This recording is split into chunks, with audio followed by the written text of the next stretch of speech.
Morning to you.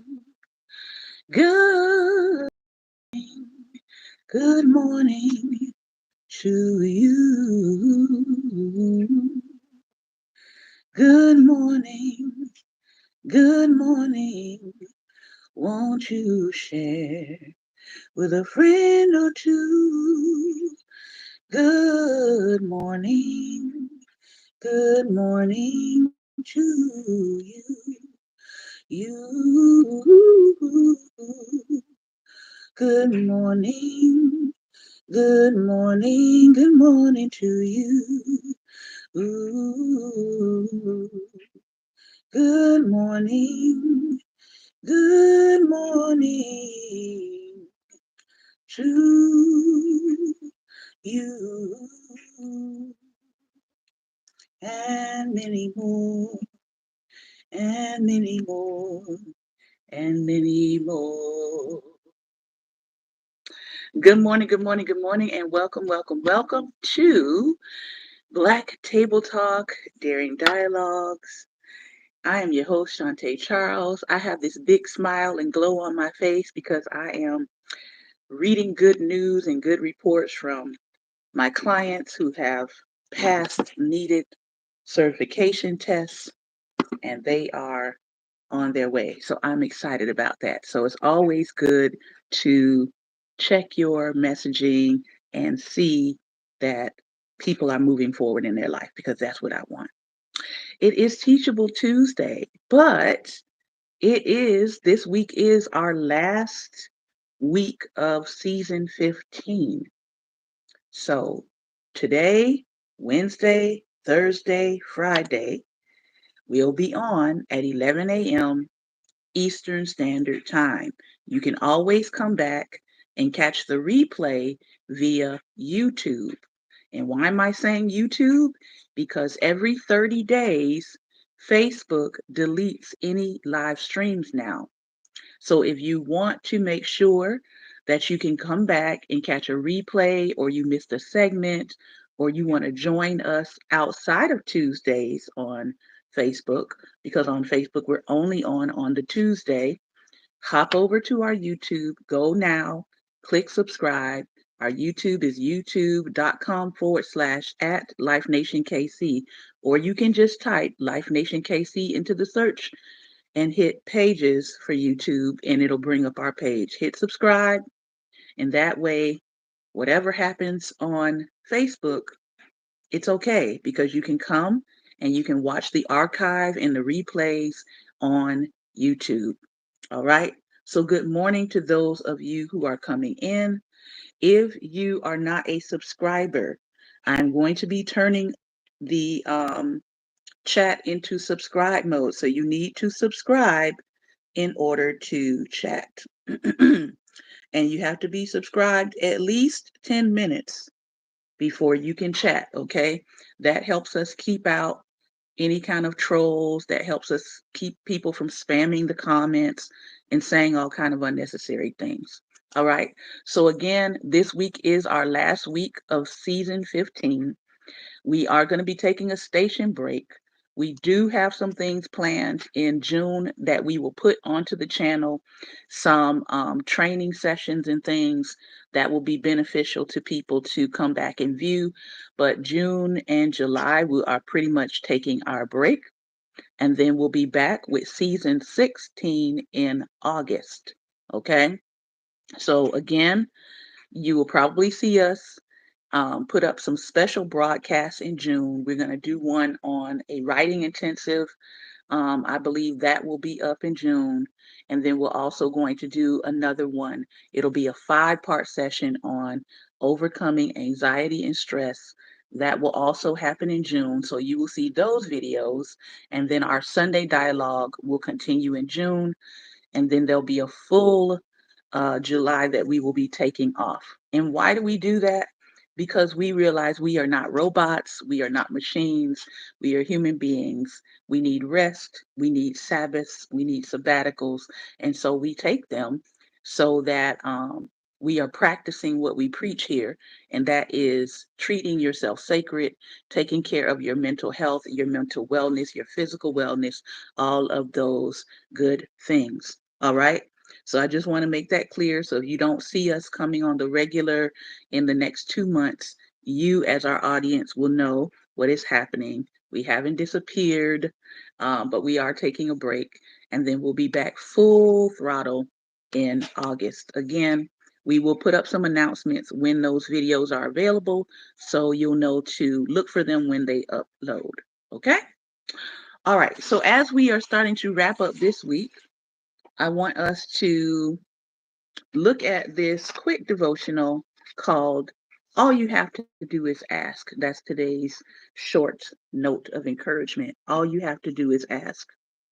George Halsey, entrepreneur, said this: life has more questions than answers. And I think as I'm getting older, I think that is true. Life has more questions than answers. And as you continue to live, it seems like more and more questions keep coming. Several years ago, George Halsey, a highly successful Amway distributor, taught me the value of setting clear financial goals. Over lunch in an exquisite North Carolina restaurant, Halsey shared a story with me about an elderly millionaire and a young man who desired to be rich. Do you want to be rich? The millionaire asked. Well, I most certainly do, the young man answered. Then write down the amount of money you want and how much time you'll devote to acquiring it. The young man furrowed his brow. Do you think money will fall from trees just because I write a figure down on paper? He questioned. Actually, I do, said the millionaire. Every millionaire I've met told me he became wealthy only after he set an amount and a date by which to acquire his wealth. If you don't know where you're going, chances are you won't get there. Most unsuccessful people aren't aware that life gives exactly what you ask. So you must ask for exactly what you want. If your request is vague, you'll get just that. It will be muddled. If you ask for the minimum, you'll receive the minimum. Do you doubt me? Just ask someone how much money they want to earn next year. If this person is on the road to success and doesn't mind confiding in you, they will answer immediately. But 9 out of 10 are incapable of answering this question. Theirs is the common mistake. Your mind desires to know just what you expect from it. If you do not ask for anything specific, that's just what you will receive. Nothing specific. So make up your mind today, right here and now, to know exactly what you want. Thought that was very interesting. Your mind wants specificity. So I said, well, I would like a cup of coffee, always going to be a cup of coffee, and about $63 million. Because I know exactly what I would do with it. I have a plan. So yeah, that's what I told my mind this morning. I need a cup of coffee and $63 million.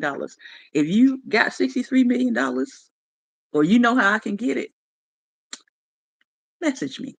All right, legally. Okay, let me throw that in there. Caveat: if you know how I can get it legally, message me. Message me. All right. There's some things I want to do in my community and for my community that will move and go beyond my time on this plane. So I have a plan. I have a plan. All right.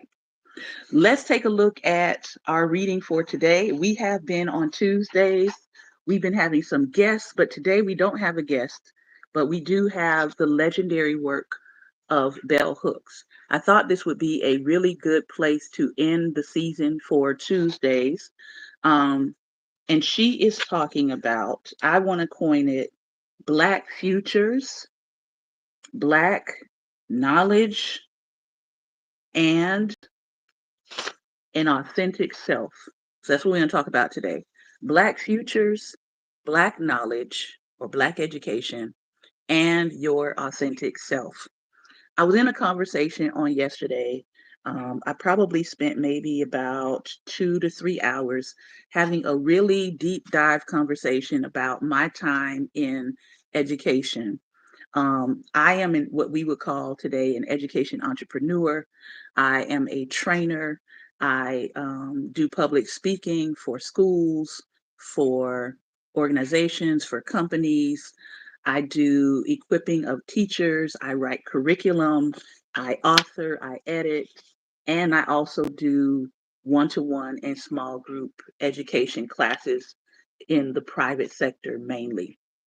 So, people who want to enhance their children's education, or people who feel like their children um, need to get caught up.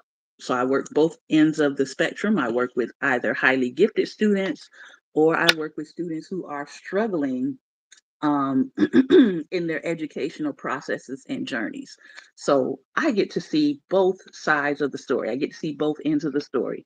And I often tell parents that I'm working with, if your child falls outside of the norm, a lot of the times they might struggle with a what we call in public education a normative education.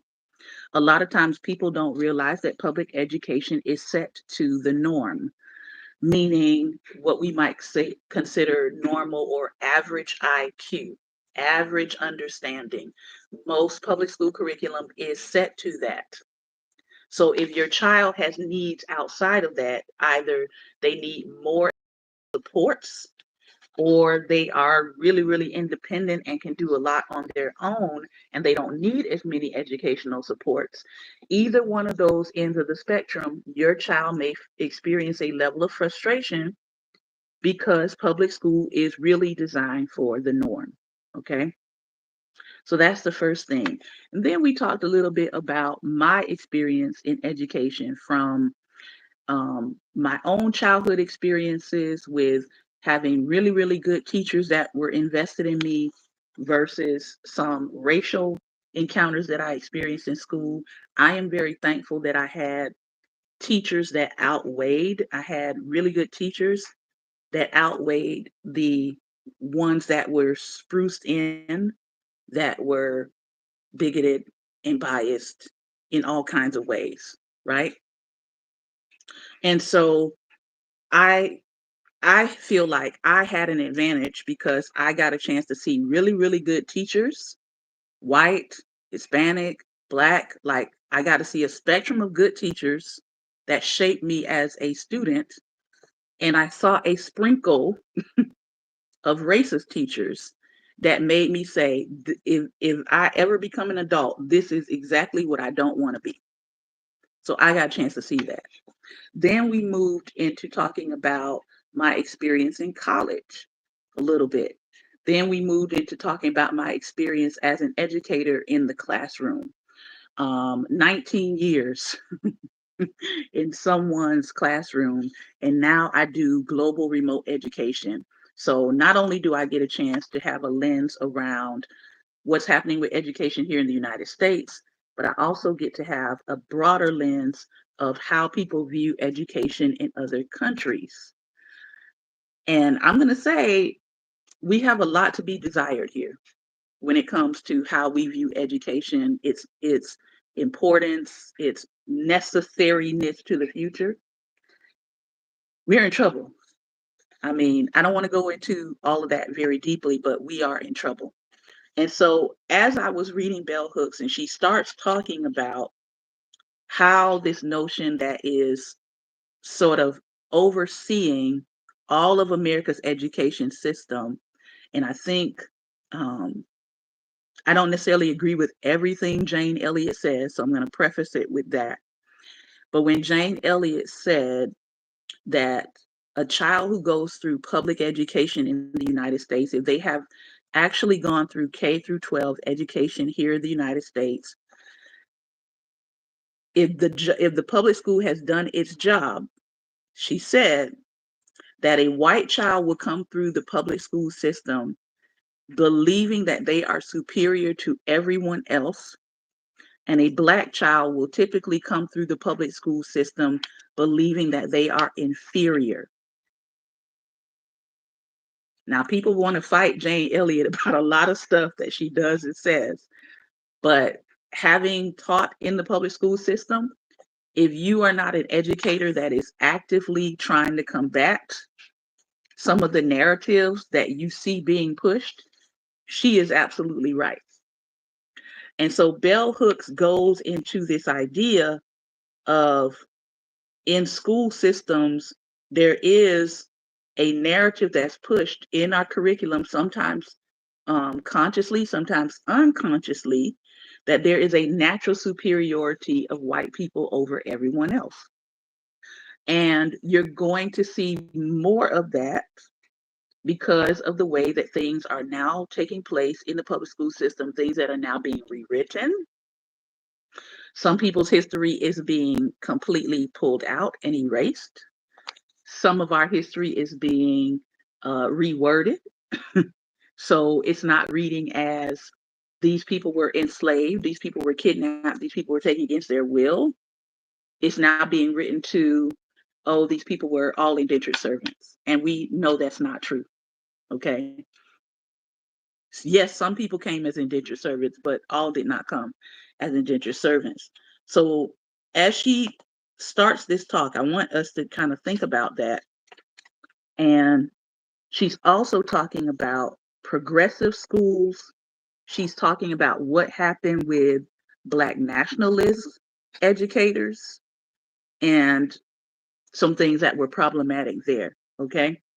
So I'm going to read now. I'm going to be your audiobook for today.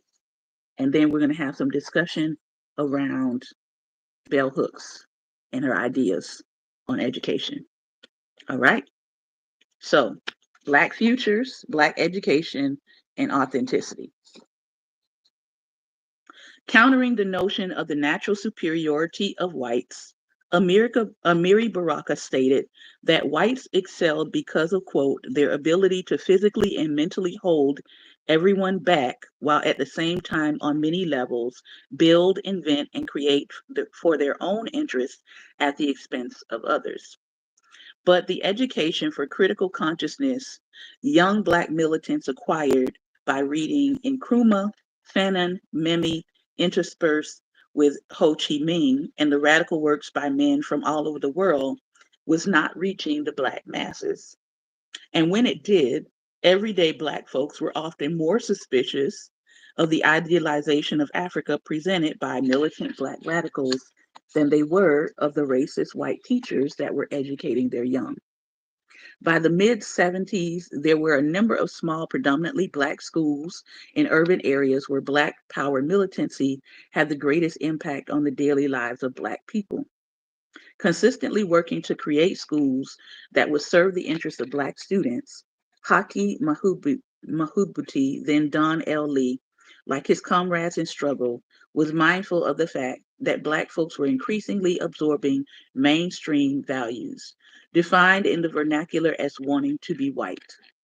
Lee stated this: if we as a people are so busy trying to be white, trying to love white, trying to act and live white in a world that will only accept us if we are actually white, we should be in the position that we're in.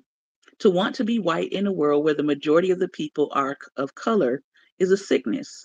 To have internalized the values and aspirations of the oppressor to such a degree again emphasizes the need of a people to educate its own, if it wishes to keep its own. To turn our children over to others is to run the risk of losing them forever. So he's talking about this notion of the desire to be something that you will never be. And I see a lot of that online. But we call it, these days, people would say, you are turning your attention to the white gaze, right? You're more interested in what white people think about you or how white people view you than actually learning yourself and getting to know yourself, right? She says here then, ironically, rather than being lost forever in a world of whiteness, many Black students in predominantly white schools taught by biased or uncaring teachers simply dropped out. During the 70s and 80s, many Black students entered predominantly white colleges and universities only to leave them without acquiring degrees. Usually, the radical consciousness around race they acquired made it difficult to sit quietly in classrooms where most teachers covertly distorted facts and information in the interest of maintaining white supremacist thinking and ideology. When challenged, these educators usually use their power to negate these critiques, either by shaming Black students in the classroom or by simply failing them. Individual Black students who imitated the thinking and actions of white peers or who assimilated were more likely to succeed. While progressive Black schools existed on the grade school and high school levels, militant Black radicals had not founded institutions of higher education. There was no radical alternative for the Black college student who wanted education for critical consciousness, as Black institutions of higher learning were as conservative, if not more so, than their white counterparts. Black students who decolonized their minds, who stayed in predominantly white institutions, learned to seek out the liberal and radical professors of any race to further their education. Sadly, students who had been raised with a nationalist perspective found it difficult to enter a work world where they had to know how to relate to the very white folks Black power rhetoric was demonizing. They had nowhere to turn. Even though some of them went to Africa and found there a welcoming climate of solidarity, they were, after all, citizens of the United States who had to, at some point, return home. Black students seeking to educate themselves for critical consciousness in a context where they could build healthy self esteem were really caught in a bind. If they were not Pan African in their thinking, they could not be accepted in Black nationalist circles. If they looked for sanctuary in liberal and radical white circles, they had to confront racism at every turn. Sadly, by the early 80s, it had become clear to everyone that Black children were not being adequately educated in the public schools. Poor Black children suffered the most neglect. Overcrowding, disciplinary problems, a dearth of visionary teachers all led to the continuation and growth of poisonous pedagogy, teaching that overtly reflected white supremacist ideology. Whether white or non-white, more often than not, teachers in the public school system held racist assumptions about Black students or found it difficult, even if they had so desired, to question the overt racism of teaching plans and materials. Like visionary Black teachers in the pre-civil rights all-Black school, anti-racist teachers of any race found and find themselves constricted by established curriculum that sanctions and normalizes racist thinking. And we're going to see more of that. Given this context, who can truly express surprise that troubled Black children, echoing the biases of racist educators, began to declare their own war on education? They not only begin to actively resist learning, especially if you're going to teach them something that they know is not true, they begin to terrorize those Black children who want to learn.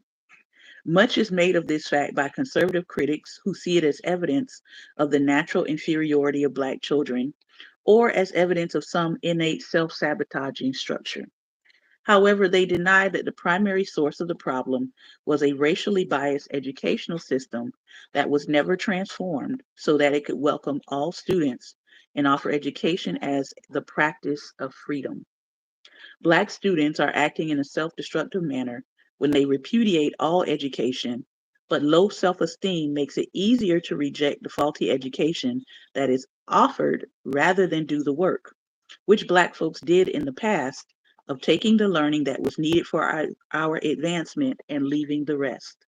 Now, I don't know about you, but I grew up, I'm a 70s baby.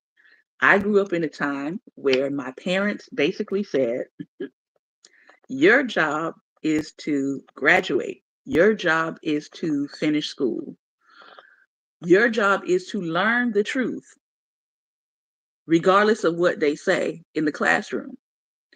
Your job is to be able to know what they are saying when they're saying something correct and when they're saying something incorrect.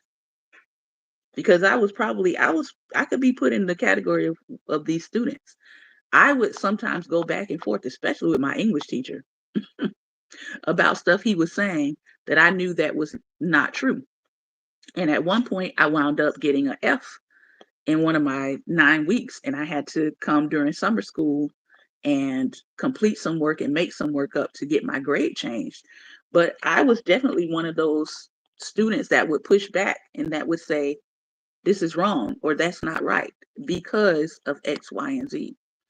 And so I would challenge parents that if you are having students that are coming home and they're saying, this is what's happening in class, this is what I'm being taught in class, that you would spend some time saying, here's what you're being taught, here's what's true. Here's what you're being taught, here's what's true. Here's what you're being taught. Let's go to the library and check out X, Y, and Z. Here's what you're being taught. Let's check out this film and this documentary. Let's watch this together and let's compare this with what you're being taught. Now, this is how they may want you to answer on the paper because this is what their curriculum says, but here's what the truth is.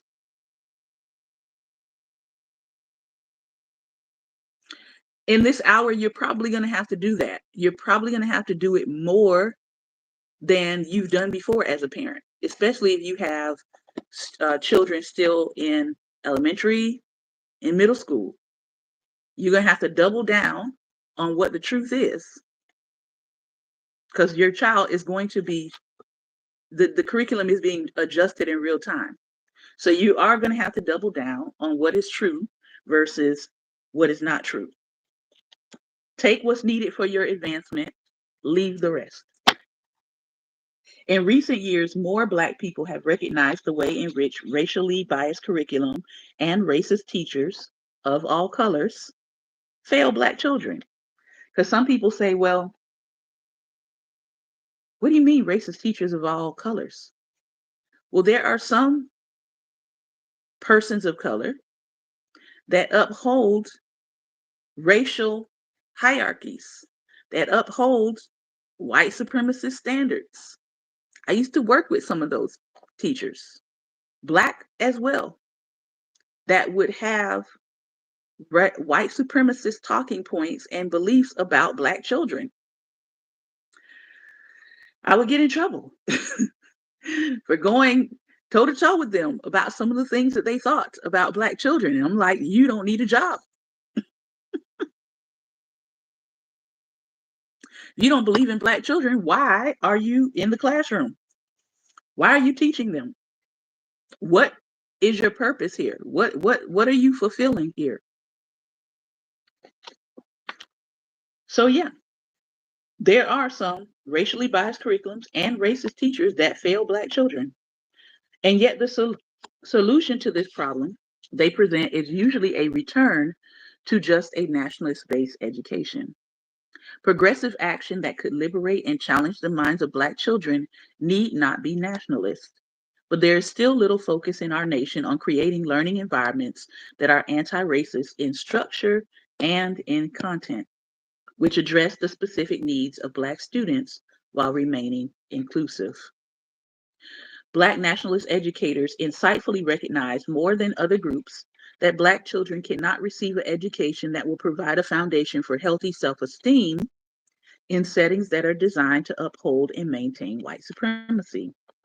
What nationalist educators often fail to recognize is that merely being taught by teachers who are Black has not and will not solve the problem if the teachers have been socialized to internalize racist thinking.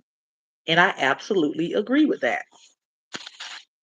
Any Black person who clings to the misguided notion that white people represent the embodiment of all that is evil, or that Black people all that is good, remains wedded to the very logic of Western metaphysical dualism that is at the heart of this binary racist thinking.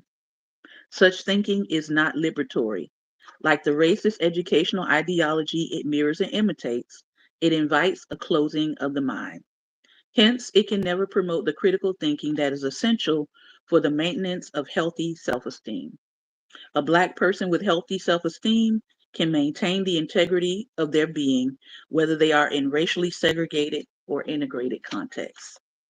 In our nation, most Black people work in racially integrated settings, but like their counterparts, they mostly socialize after work in segregated settings.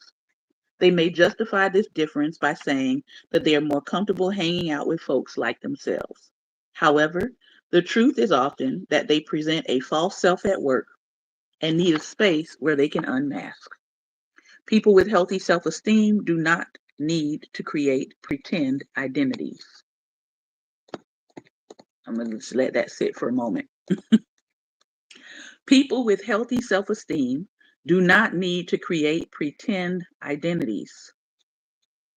And if you find yourself having to create a pretend identity, I want you to interrogate that for yourself.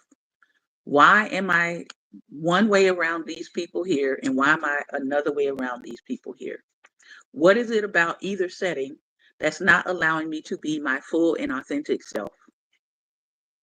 Am I afraid to be on the out group if I don't put on a facade while I'm in this space?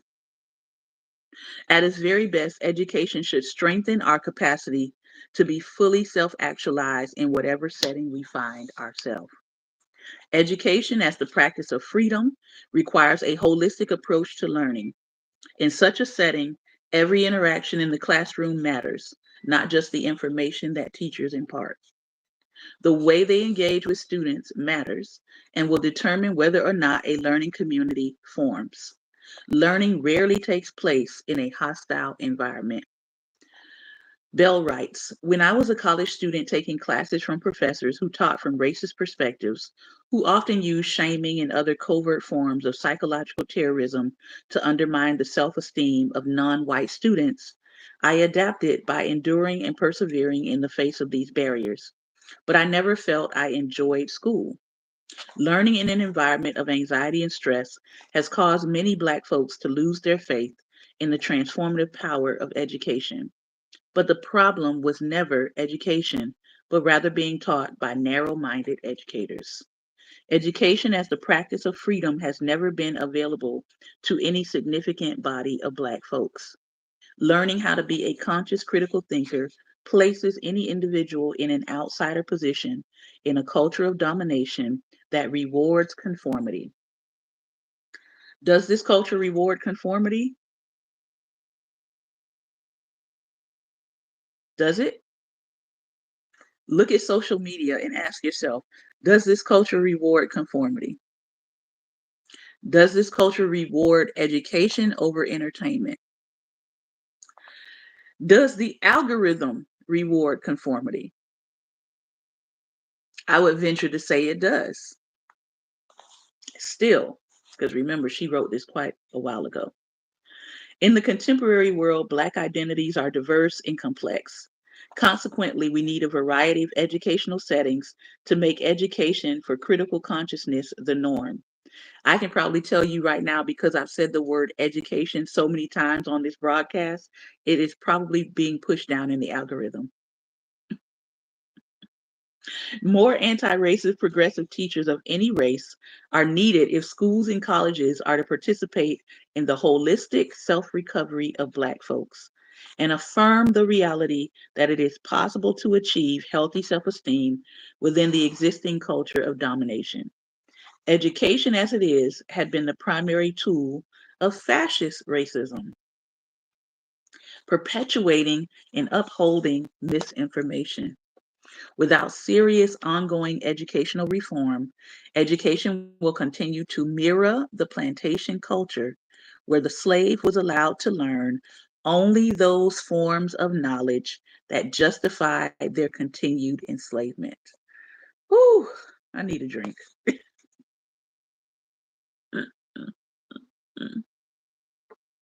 This is orange juice and peach juice, okay?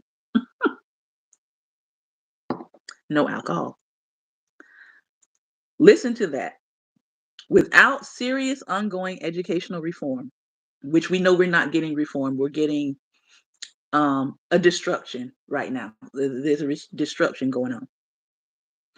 Without serious ongoing educational reform, education will continue to mirror the plantation culture where the enslaved was allowed to learn only those forms of knowledge that justify their continued enslavement.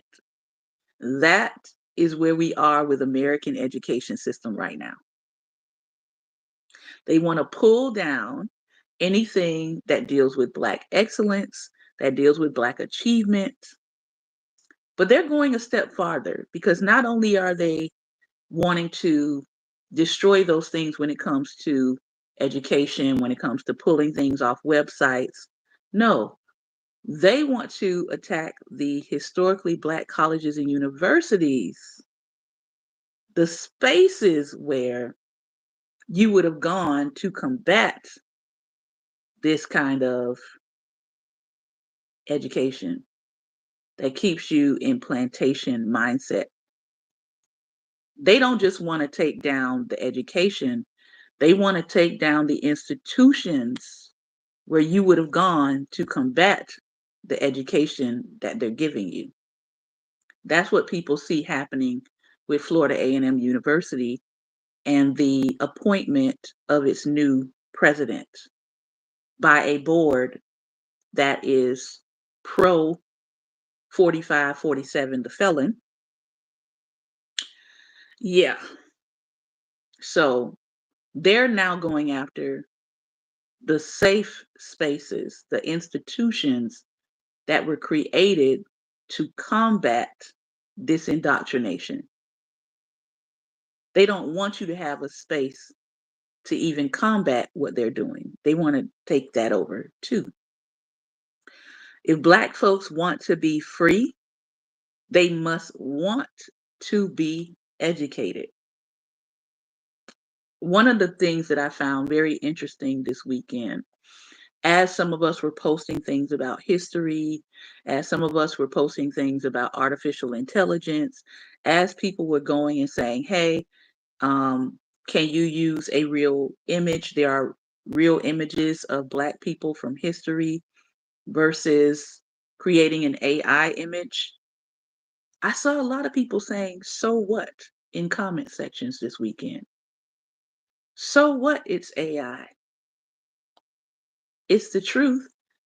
Do you not hear the contradiction in that? So what, it's artificial intelligence. It's the truth.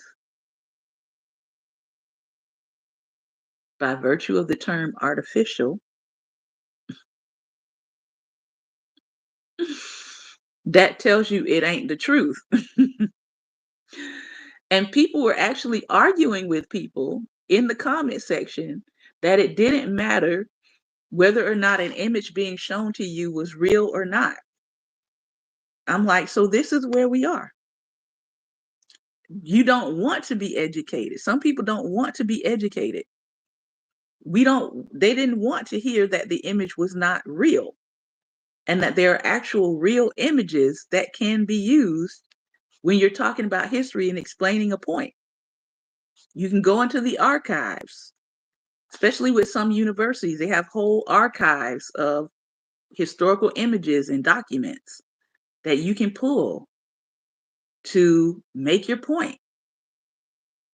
They didn't care that it was AI. And I said to myself, we are in trouble. That is problematic on so many levels. But I'm going to reiterate what Bell Hooks said here. She said, if Black folks want to be free, they must want to be educated. You can't come into spaces of education, especially online, and people are trying to share with you information.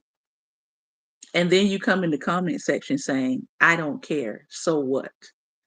If that's your attitude, stay off of the education pages. Go over to there's plenty of like gossip pages, right?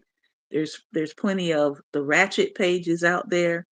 But if you're coming into a page that has expressed that their goal is to educate, don't do yourself a disservice by making commentary there where you say you don't care about education. Because in my case, I'm just going to block you.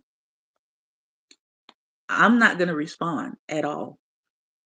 I'm just going to hit block. Matter of fact, I'm going to hit delete comment and block. They have that option. Delete comment and block at the same time. That's what it's going to be. Because you have to want to be educated. Do I know everything there is to know? Absolutely not. That's why I'm always seeking out experts in their field to bring them on to have conversations. But I know a lot. And I didn't learn it from YouTube videos. I picked up some books and read them. I'm going to give you two recommendations today as we close out. She says, last statement here, without freedom of mind, there can be no true and lasting freedom. Without freedom of mind, there can be no true and lasting freedom. That was chapter 6 that we read from Rock My Soul, Black People and Self-Esteem by Bell Hooks. And she's talking about how what we learn about ourselves, what we know about ourselves, how we're educated ties into our self-esteem. And that if we have a healthy self-esteem, we're not going to want to put ourselves in positions where our self-esteem is being undermined by the doctrines and the ideologies that we're being taught, that our children are being taught. I want to give you some book recommendations. Both of these are by the same author, but I feel like she is tackling some of what Dr. Bell Hooks tackled, and she'd probably be very proud of her. This one is entitled, let's see, this one came out in 2023, and this one came out in 2019. Her first book that came out is called We Want to Do More by Dr. Bettina Love. Some of you may know her if you are working in the education spaces and settings. It's called We Want to Do More Than Survive: Abolitionist Teaching and the Pursuit of Educational Freedom. So if you want to read up some more on the topic of educational freedom and what that looks like, We Want to Do More Than Survive. Her second book that came out in 2023, Punished for Dreaming: How School Reform Harms Black Children and How We Heal. Punished for Dreaming is the second book. All right. Okay. Someone asked a question, what was my educational background? I saw the question that was, yeah, I think YouTube automatically hit it for some reason. What's my educational background? My education background is K through 12. I have taught a variety of subjects. I served as a school librarian at a private school for about 5 years. And I also served as an assistant librarian, a research librarian at high school. So various subjects, experience with teaching what people would call students at risk students, um, experience teaching special education, ADD, ADHD, dyslexia, autism. Um, so that's, and gifted. So that's my background. All right. Okay. That's in the education sector. That's outside of the other things that I do. All right. Let me see. Let me read some comments here. I see some good mornings. We're going to go into Chop It Up. Pastor Ben, if you will jump on to Facebook, I see you on YouTube. If you jump on to Facebook, we're going to have the conversation over there. Dree Bill says that is quite an advantage to be able to see both sides of the spectrum. Your views are greatly appreciated. Thank you very much.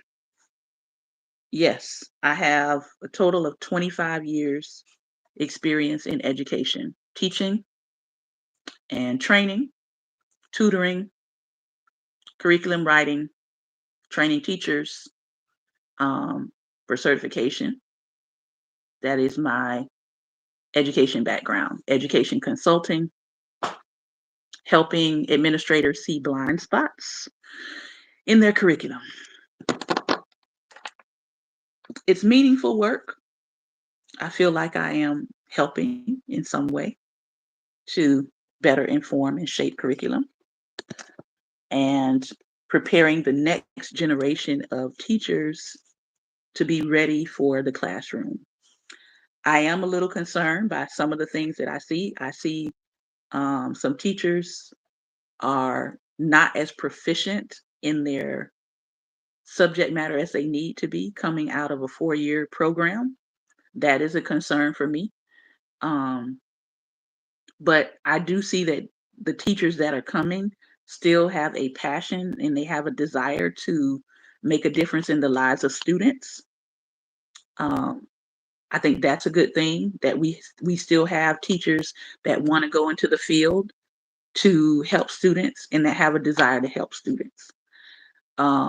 We will be in even more trouble if we get a set of teachers that are not really called to teach and they're just career switching because they feel like teaching is a safe space and they're just there to make money. That's where we're going to run into some problems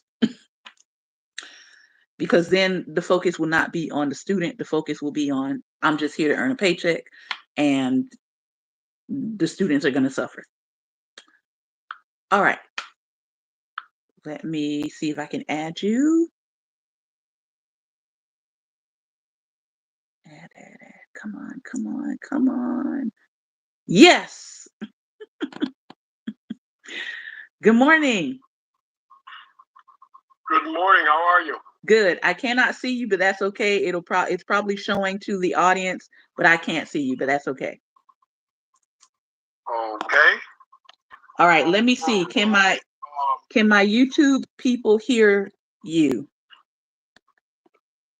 Somebody can let me know if they can hear you. Go ahead and you can continue. Okay. This was a great topic, especially with the guy DeSantis here in Florida, uh, lying, straight out lying, and that's what they're doing, straight out lying. They don't want the truth to be taught about our history, which is America's history. It's their dark past.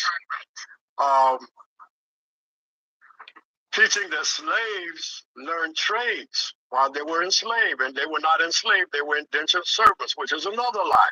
Mm-hmm. Why would something that we invented in Africa, why would we have to come to America to learn? Blacksmithing was invented by the Hittites, who were black people. So why y'all got to bring us from there to here to learn something? And y'all didn't even know how to do it yourselves. Okay? Now, you went to Africa to get a certain group of people, and this is why, I don't know why people don't even think about this. This is why you didn't grab the first blacks that you saw, because you knew they were not the ones, because they were not, you knew the general area, and you knew that they were not in that general area. So you traded with them so they could help you find the ones that you were looking for. Now, why were you looking for these particular people? Because these particular people knew how to do everything that you needed them to do. Mm-hmm. But see, they don't want that to be taught. Because that will make you what? Oh, smarter and what? Oh, superior. They don't want that. That will make you feel good about yourselves, because you would understand what you actually brought with you. They don't want that. Because if you're encouraged, that means that you will stand stronger. If you got the knowledge, that means that you can't be fooled. If you're woke, that means that they can't put you to sleep. See, and let's be for real, and that's what woke means. Woke means simply means that you're not asleep. Not sleep, consciously aware, all of that. All of that. That's what woke means. What do you think about her notion that you have just as much of an issue when it comes to racism in the classroom with teachers? You have just as much of an issue of white racist teachers and black teachers who support or uphold white supremacist thinking. Yeah, that's true. That's definitely happening. I've witnessed it, I've experienced it, I've seen it, and it's still going on today. Listen, I'll tell you what, we can talk about FAMU right now. Okay, what's going on there? You got somebody that they appointed as president now. whose viewpoint that is. That's what's going on right now. Yeah, That's their viewpoint. she couldn't answer any of the, when they did the interview of her, because I have several of my friends obviously are still at FAMU. They're part of the faculty there. There are people in the community that we're tied to that went to the interview process for her. And they said that she could not answer the pertinent questions about managing a university. It's not her wheelhouse at all. She has absolutely no experience. And so my thing is, and that was the question I sort of posed to them, if you know you don't have experience in something, why would you even be confident or bold enough to go for the position that you know you have no experience in? Like certain things, it's like I would bow out of just by virtue of the fact that I don't have the skills for it. I don't have the skills Mm-hmm. for it. It's not my background. It's not my wheelhouse. I don't have the educational foundation for it. And like they said, they've had other presidents that have not necessarily been educators, but they have been able to manage things financially, fundraise Mm-hmm. and those kind of things for the university. She has no experience in that. And so my thing is Mm-hmm. like, what kind of, I don't know, person do you have to be to say, oh, I know I'm completely unqualified. I know that my actions could wreck this university, but let me go and apply for the job. Let me go do that. Mm-hmm. Well, you have to be a puppet that's getting paid.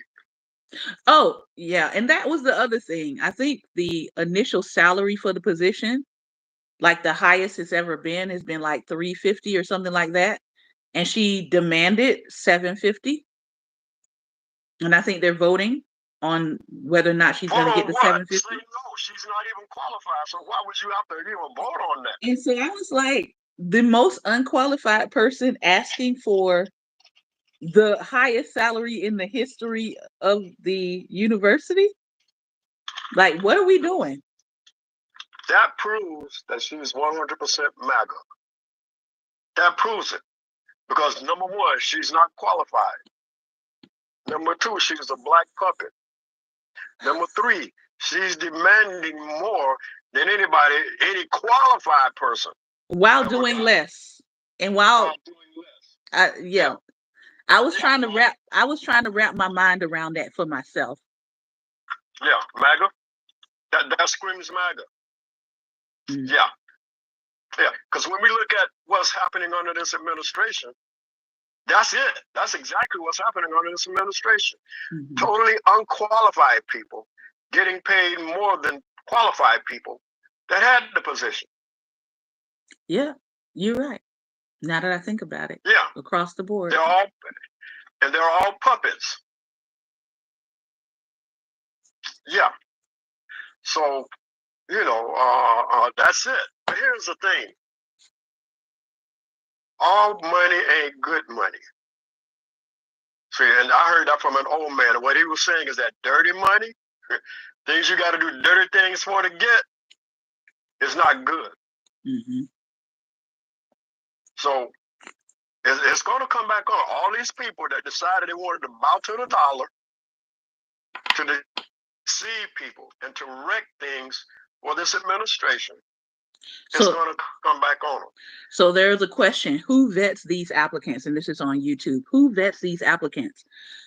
The applicants were vetted, and she was slipped in as a last-minute candidate. So it was, a lot of people are calling it a setup from the beginning. She was slipped in at the last minute.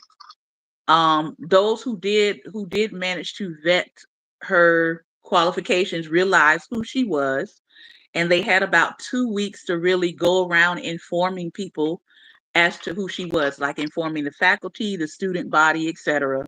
And then they all went through an open interview process.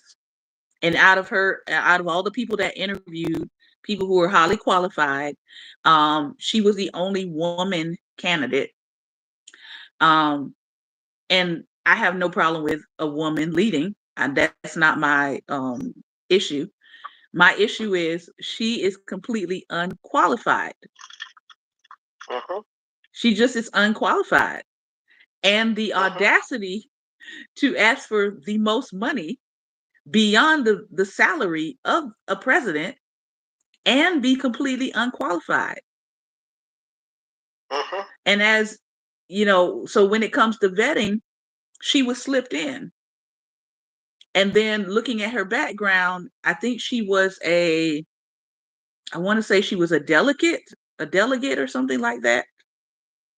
And maybe I forget what they call them for like the electoral college. She was a delegate Uh-huh. for felon in chief. And so Okay, like I said, MAGA. people are like, absolutely not, absolutely not, absolutely not. And the fact that she Uh-huh. was not able to answer the basic questions around how the university operates, what would she do, what would be some things that she would do to generate income for the university, like she couldn't answer the basics. And that's what got people really concerned. And then the voting, the way that the board is set up there, um, I think 6 of the board is appointed by the governor, and we know who that is. Okay. Yep. And then the other 6 are appointed by the board, who the governor appointed. So in So, other words, the governor had it rigged. yeah, I mean, if your governor says this is the place where woke comes to die, and he's appointing half of your board, and then that half appoints the other 6, you out of luck. That's all I got to say. Uh-huh. I mean, Yeah. so there were some people that resisted her as, the president. I think the vote was 8-4 with one person Uh-huh. abstaining or something like that. And so those 4, we put them out there. They're known as the hateful 8, of people who voted against the best interests of this university and its student body. And Uh-huh. somebody said, well, we gotta blame women for this. I was like, No. No. go look at the No. board, and see how many of them were women No. that voted for this. It was 7 No. black men. You don't blame women for this. You don't blame women for this. Put the blame where it is. Number one, you got a governor that controlled it, he rigged it, and then you got black people that support white supremacy. Yeah, that's where you put it at. Yep. It had nothing to do with gender. It had nothing to do with gender. It had everything to do with mindset and greed. And that's exactly what Bell Hooks is talking about in this book. She's talking about the fact that I want to go back and read the statement that she just said, because it goes right back to, make sure I'm at it right. This was from her chapter, Thinking Critically. Let me go right back to it. Come on. I know I had it folded. Where is it?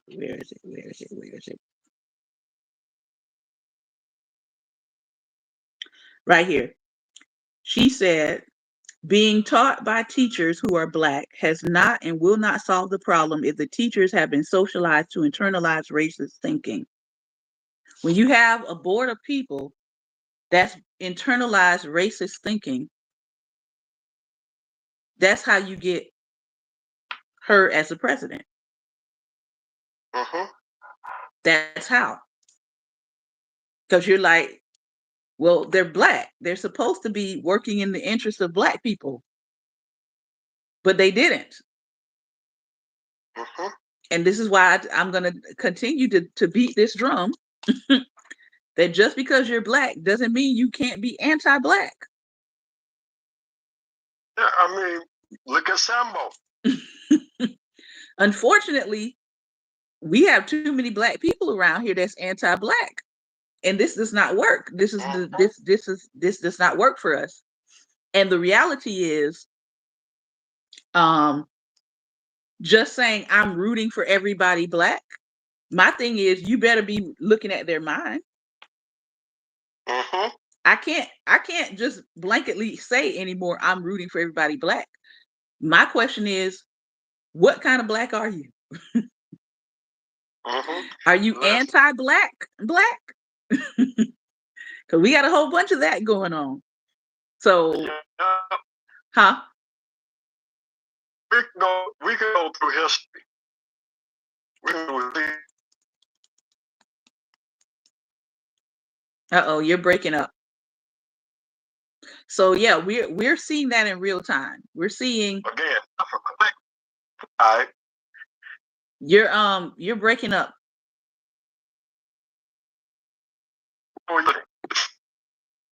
I can't hear Yeah. you. So okay. Are you? Am I okay? Am Now I okay? now you are. Now you are. Hello. Yes. Okay. All right. All right. This is history. This is over and over. Africa. You had blacks from one tribe hunting those from another tribe to be enslavers. When they got here, you had a well-dressed black man meeting them at the ship to escort them off through a dark tunnel and onto the auction block. Many, many black revolutionaries were captured. Why? Because of a black person turning them in. Nat Turner. How was he captured? A black person. See, and on through history.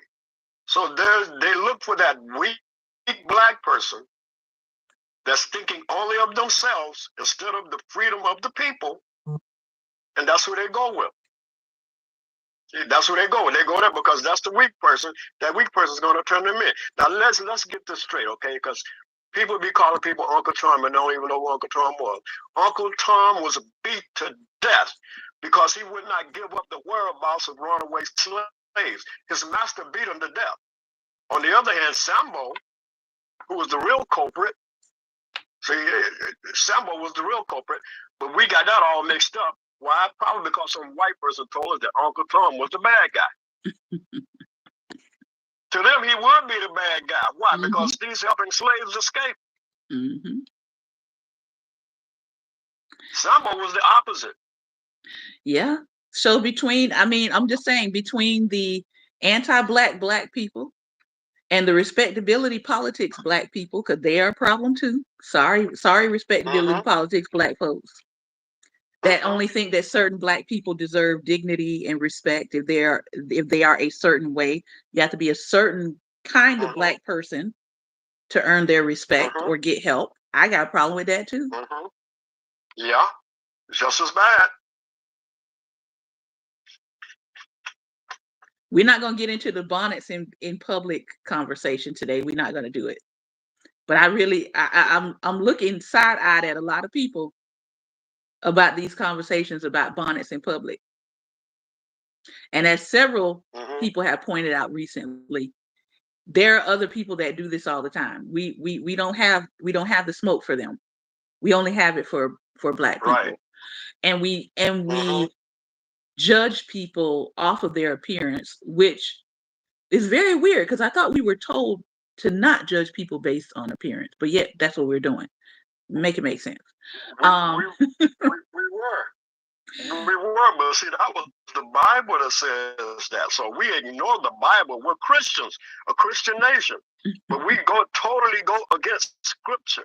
See, now that makes you a real Christian when you totally go against Scripture. When you totally go against what Christ taught, aka treat foreigners as though they're one of you. Yeah, but no, he didn't say deport them. He didn't say, oh, don't treat Mexicans like they're one of you. Everybody else but Mexicans. No, he didn't say that.